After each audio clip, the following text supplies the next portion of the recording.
Hello everybody, it's Sky here, and today we're doing day 2 of the 1-week portrait challenge that I am participating in.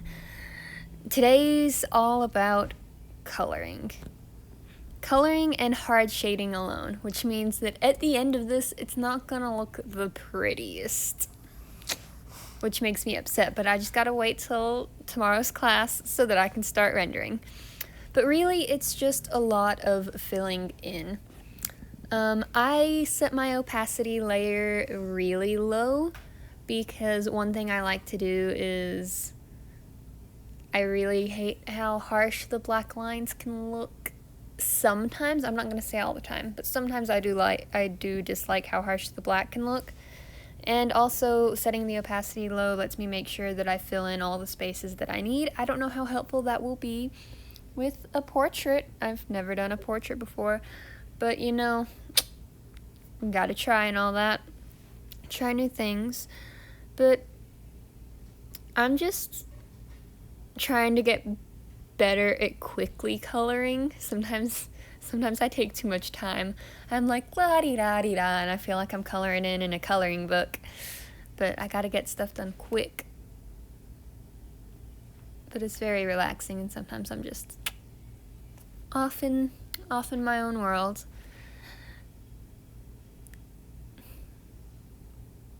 What was I even saying?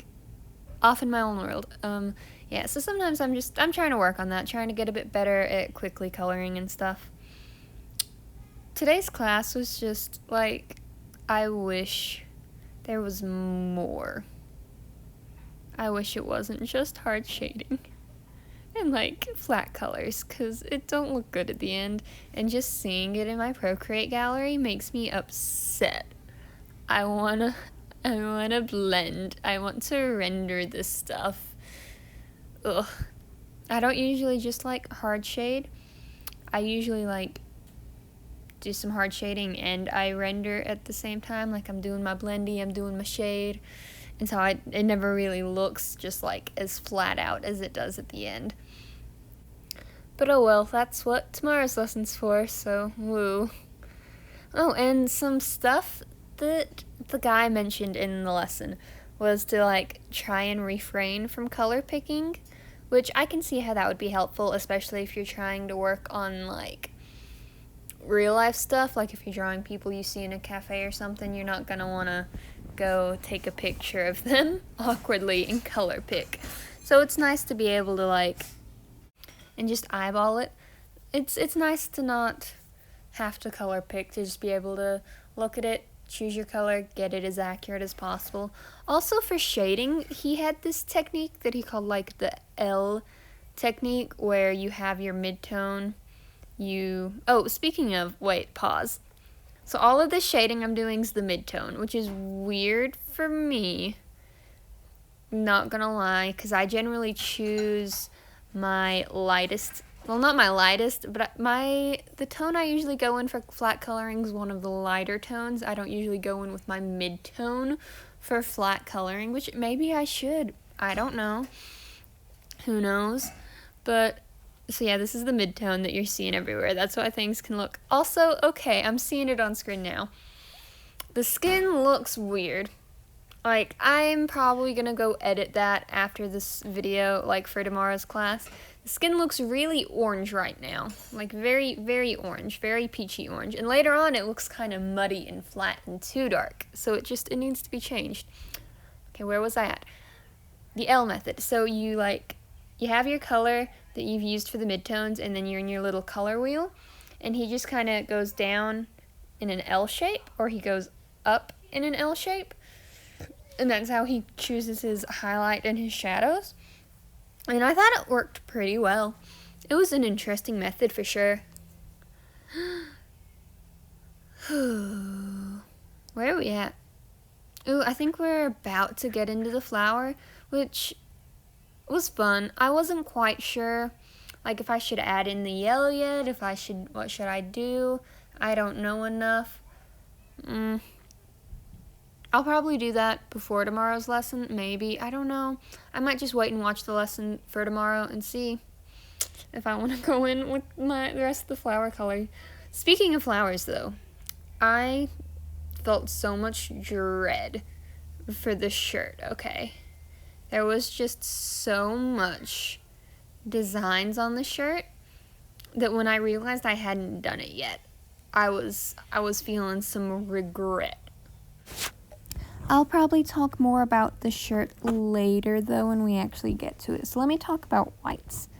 I never like to pick actual whites for coloring in, like eye whites and teeth and just whites in general. I think it looks a bit too harsh, a bit too stark. So I generally go with like a warm white or a French white from like my collection of gray swatches.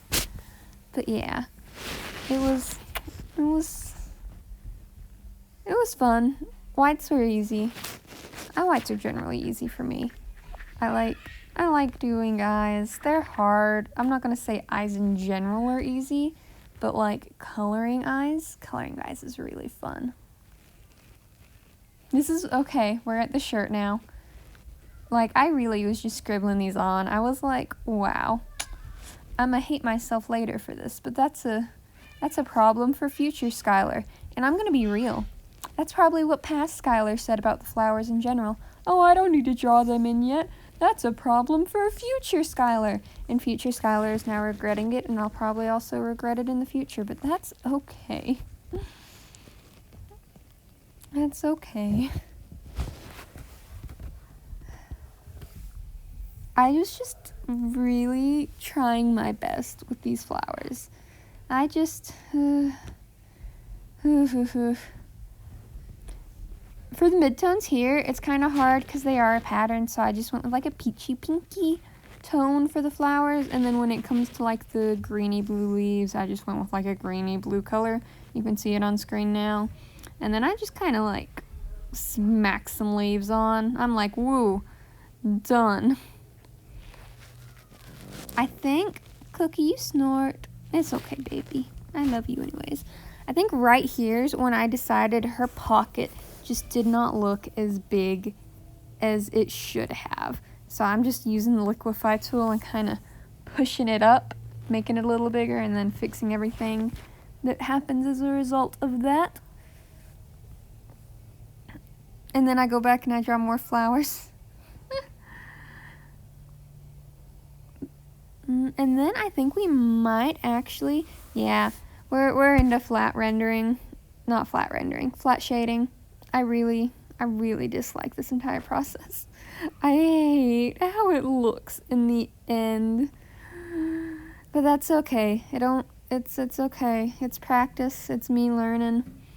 It's a struggle. That's what that is for sure. It's a struggle. But hopefully I'll learn things from this experience of flat shading, and it won't just make me regret flat shading for the rest of my life. Like, I like hard shading and like stuff, but like I like it with blended shading. It needs to be a good mix of the two. It can't just be one or the other.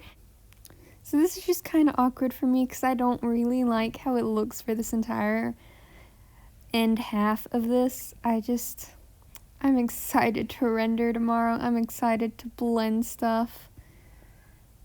It's really just a bunch of me disliking myself and my art.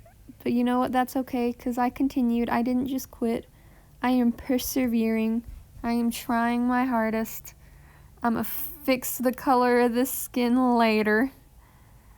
But that's okay. It's okay. Also, I almost went in with like a really bright saturated pink for the shadow, and I'm so happy I changed that, because that would have looked weird. It would have looked real weird. I think we might almost be coming up on the end here.